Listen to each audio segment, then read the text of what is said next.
Hello and welcome to Indus News live from Islamabad. I'm Jawad Nehami and these are the headlines.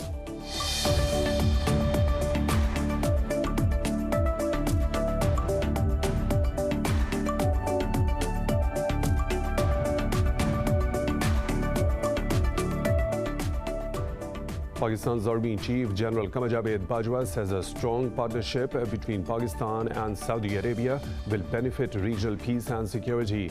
He said this during a meeting with his Saudi counterpart General Fiyad al-Ruwaili in Riyadh. The two sides also discussed the Afghan peace process and bilateral defense cooperation.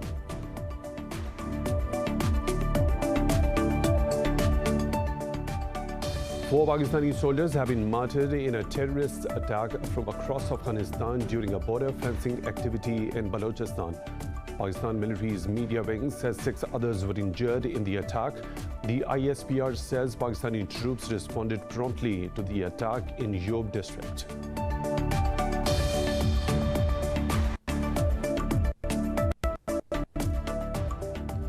The meeting of the G7 foreign ministers in London has been hit by a coronavirus scare after 2 Indian diplomats tested positive. India is currently undergoing the world's worst surge in cases, recording nearly 3,800 deaths and over 382,000 infections in a day. In Pakistan, another 119 people lost their lives to the virus, while more than 4,100 tested positive overnight. Globally, the virus has claimed more than 3.2 million lives and has infected over 154 million people.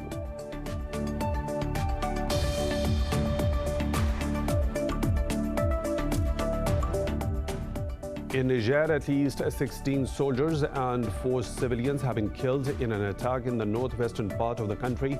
The military said around 200 bandits attacked security forces and civilians in Benibangu town near the Malian border.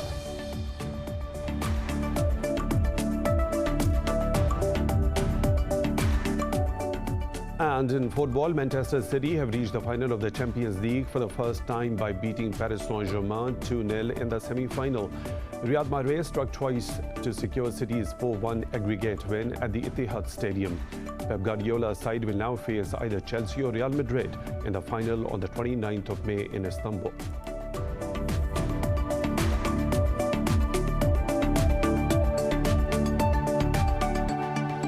Those were the headlines and detailed stories right after a short break. Stay tuned.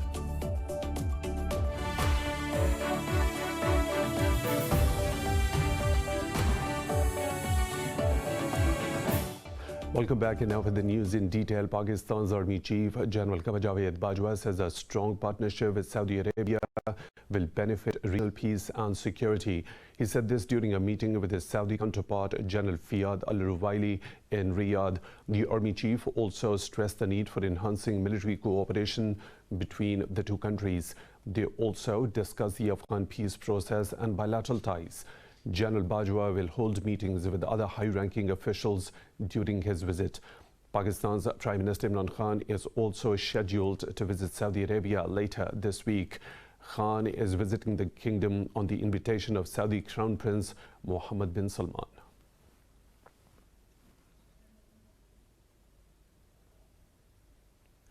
Four Pakistani soldiers have been martyred in a terrorist attack from across Afghanistan during a border fencing activity in Balochistan. Pakistan military's media wing said 6 others were injured in the attack. The ISPR said Pakistani troops responded promptly to the attack in Yob district. The martyrs include Nur Zaman, Shakil Abbas, Ehsanullah and Naik Sultan. In Afghanistan, at least 1 person has been killed and 3 more wounded in a roadside bomb blast in Kabul. Officials say the explosion targeted a bus of the Ministry of Public Health. No group has yet claimed responsibility for the blast. Meanwhile, areas of the Burqa district in Baghlan have fallen to the Taliban after clashes with security forces. Police said the security forces are preparing for a counter-attack in the district. The Taliban have launched a countrywide offensive after the US missed the May 1 deadline for the withdrawal of troops.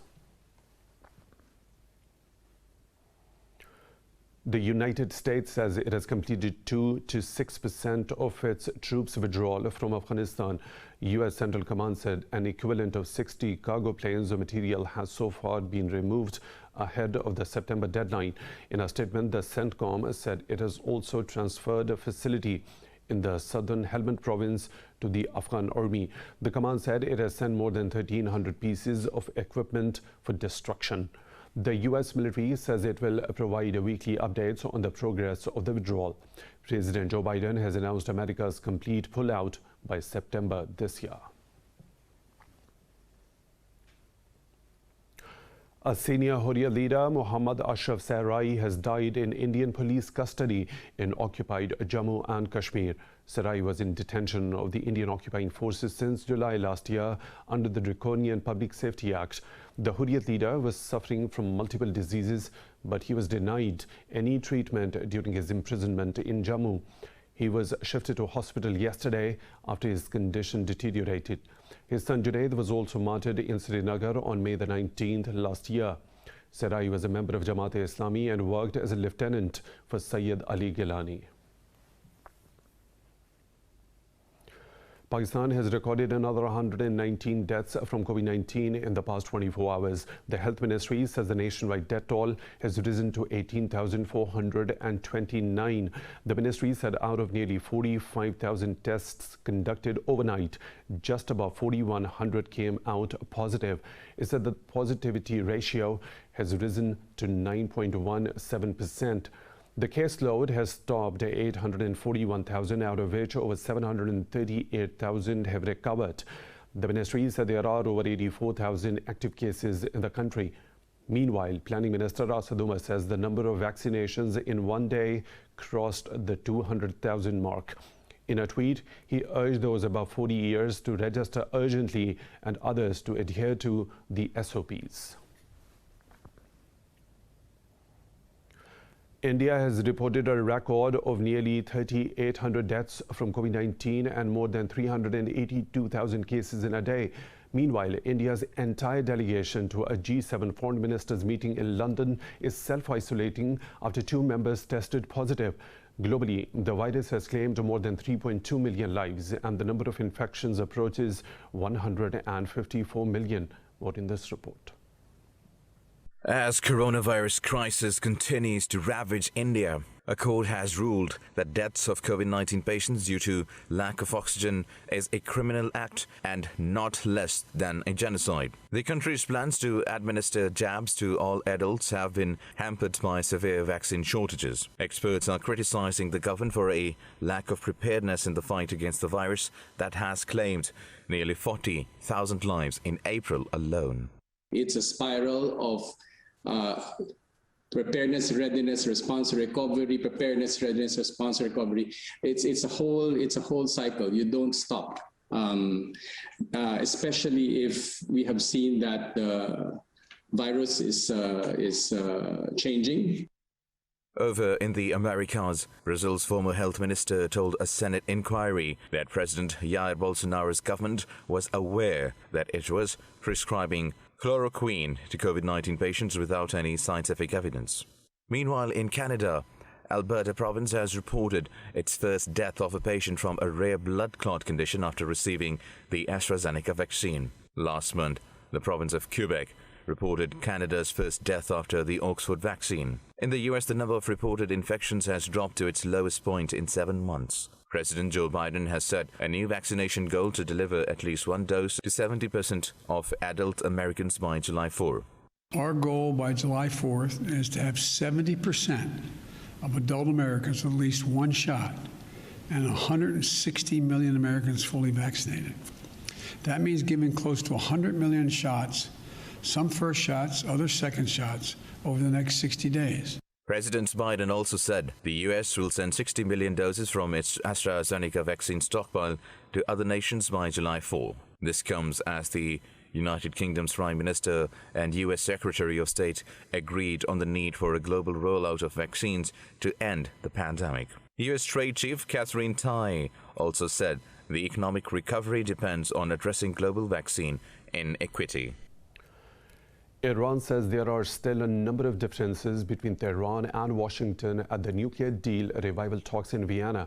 In a media briefing, Foreign Ministry spokesperson dismissed the notion that the U.S. is insisting to keep the sanctions intact. Saeed Khatibzadeh said if that was the case, Iran would have pulled out of the negotiations by now. Khatibzadeh's remarks come days after he announced the finalization of two draft documents addressing the sanctions removal and Iran's nuclear activities.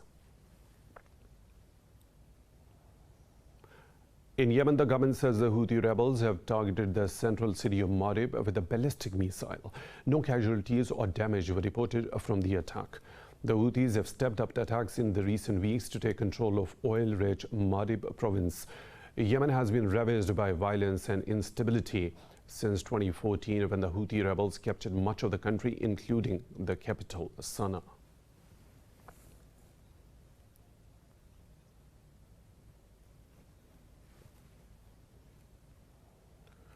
U.S. President Joe Biden has reaffirmed Washington's long-standing partnership with the UAE in a telephone call with Abu Dhabi's Crown Prince. A White House statement says Biden and Mohammed bin Zayed Al Nahyan reviewed their common quest for peace in the Middle East. It said they discussed the nuclear and the regional dimensions of the threat posed by Iran. Biden also underlined the strategic importance of the normalization of UAE's relations with Israel. The two leaders also discussed the situation in Afghanistan and the humanitarian crisis in Ethiopia's Tigray region.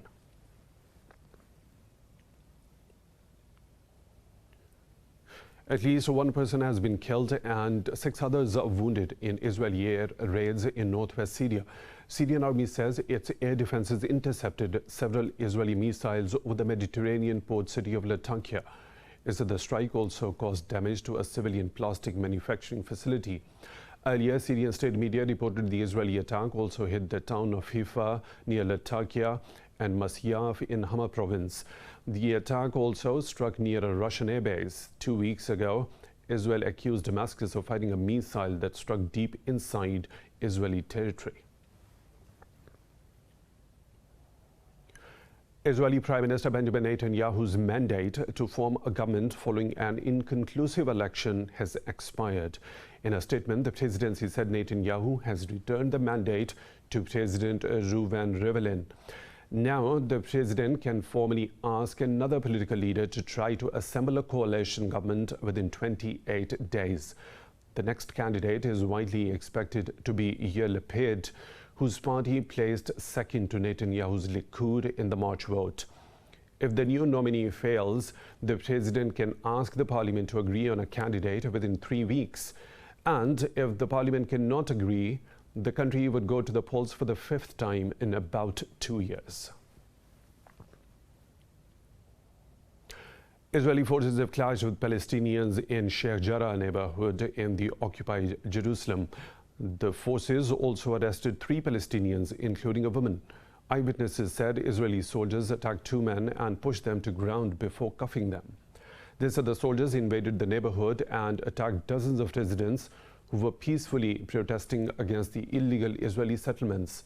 Meanwhile, Hamas's armed wing warned Israel against attacks on Palestinian residents in occupied East Jerusalem.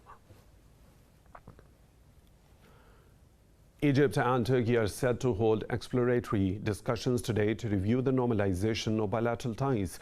In a statement, the Egyptian Foreign Ministry said political consultations will be held on May the 5th and the 6th in Cairo. It said the two sides will focus on necessary steps that may lead to the normalization of ties in the bilateral and regional context.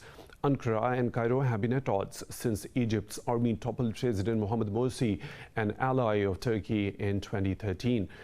Turkish Foreign Minister Mevlut Çavuşoğlu announced the opening of the first diplomatic channel with Egypt on the 15th of April.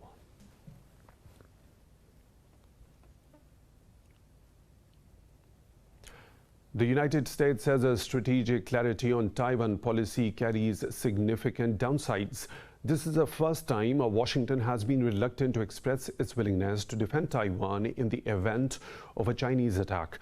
Speaking at an event, U.S. Policy Coordinator for Indo-Pacific, Kurt Campbell, said it is appropriate to be concerned over the situation. Campbell said maintaining some degree of status quo with Taiwan is in the best interest of both the US and China.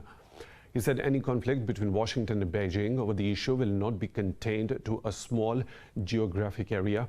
The official added it will broaden quickly and trash global economy beyond anyone's prediction.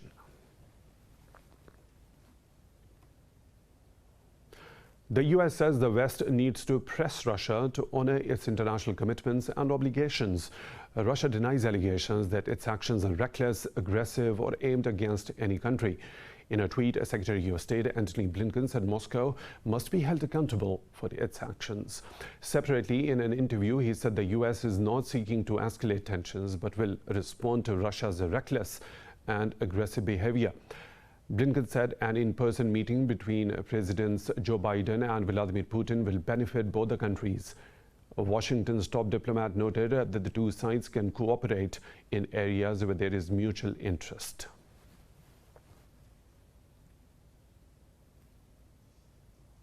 More stories to follow, but right after a short break. Stay tuned.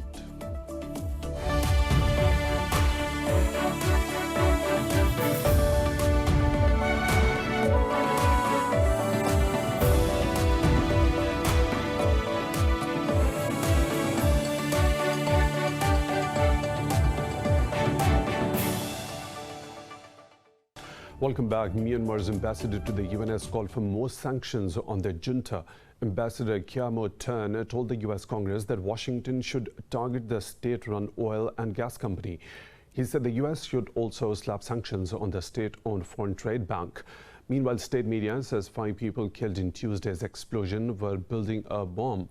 In Mandalay and elsewhere, the pro-democracy supporters are staging an anti-regime protest.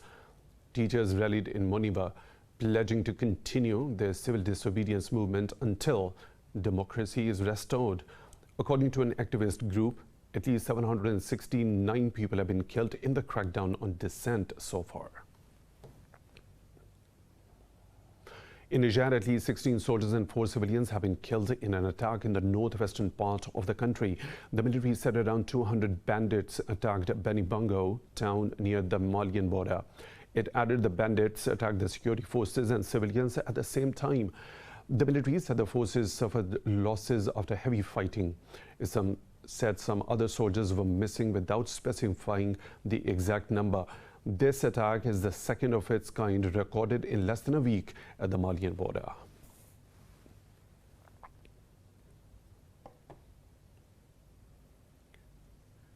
France and the UK have come head-to-head over post-Brexit fishing rights. This comes after London set new governing rules for French fishing boats near the Channel Islands. Maritime Minister Annick Girardin told lawmakers in the Parliament Paris is ready to retaliate. She mentioned cutting power from France to Jersey, the largest Channel island. Britain on Friday authorized 41 ships equipped with vessel monitoring technology to fish in waters of Jersey. French officials say this list was accompanied by new demands not discussed with Paris. French fishermen say they are being prevented from operating in British waters because of difficulties in obtaining licenses.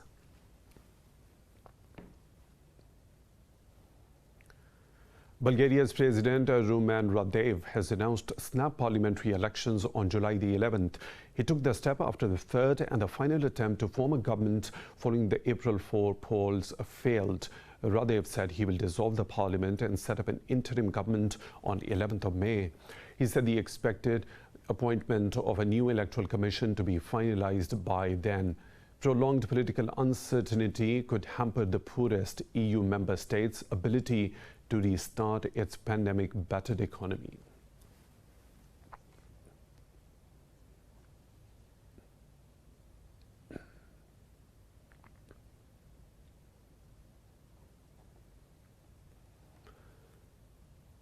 Former US President Donald Trump has launched a communications website. It comes a day before Facebook's oversight board decides on Trump's indefinite suspension from the platform. The website, dubbed From the Desk of Donald J. Trump, will contain posts users can like and share to Facebook and Twitter. It is reportedly built by Campaign Nucleus, a digital services company created by a former Trump aide. Several posts on the site repeat debunked claims that last year's presidential election was rigged.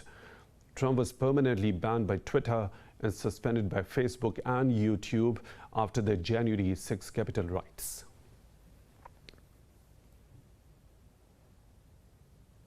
Dr. Shamshad Akhtar has been elected as the first woman chairperson of the Pakistan Stock Exchange. Her appointment was approved unanimously in the first meeting of the newly elected PSX board. In a statement, the PSX called Akhtar a veteran of the financial markets of Pakistan. It recalled that she previously served as governor of the State Bank of Pakistan and caretaker finance minister. Akhtar worked with the World Bank for 10 years before joining the Asian Development Bank in 1990. She said her election is a proud moment after her years-long association with Pakistan's capital market. She says she looks forward to transforming PSX into a premier institution so it can raise its market capitalization.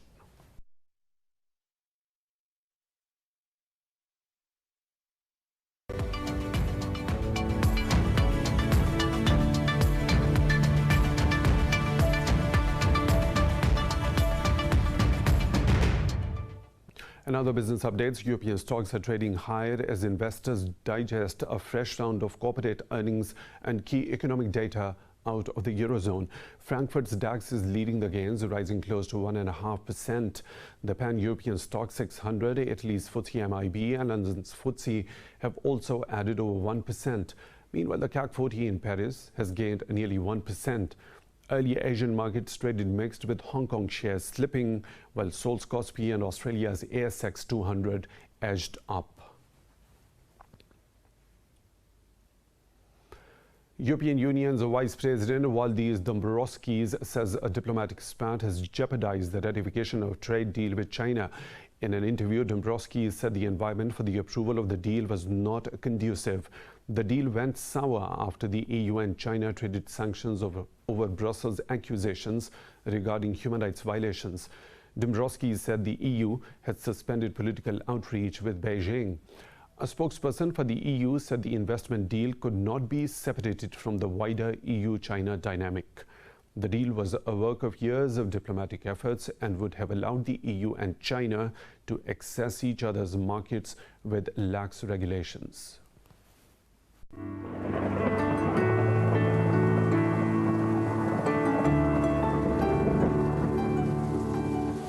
Another weather situation from around the globe.